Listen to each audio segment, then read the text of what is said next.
It was the most violent clash of the miners' strike of the 1980s, a harrowing event for those involved. More than 120 miners and policemen were injured and 95 miners were charged.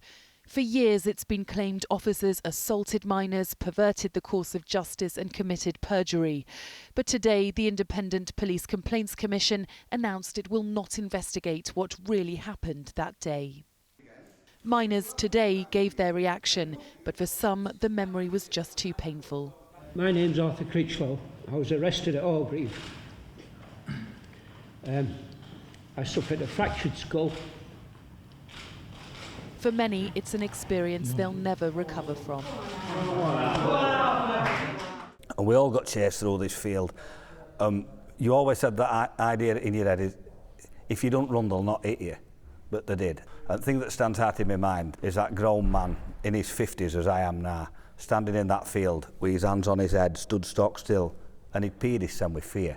And if I fill forms or questionnaires in or whatever, and it asks if I've got a criminal record, I have to put yes, you have to tell the truth.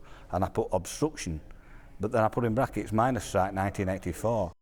Orgreave miners have waited 2 years for a decision to be made on an investigation after South Yorkshire Police referred themselves to the IPCC following a TV documentary. If this happened today, we would be investigating, but we have to acknowledge that some of the material that we would consider to be really important just isn't available to us. I think people then have to ask themselves 31 years later whether even a public inquiry would get them to where they think they want to be.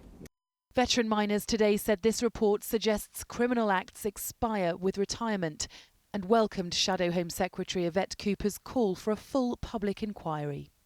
If you leave an injustice behind, then it rankles with you forever, and that coupled with the fact that we had two lads killed during the 84-85 dispute, no apologies have been made to their families, no inquiries have been made to those families. These miners say there's no time limit on justice and their fight will go on. Sally Lockwood, 5 News.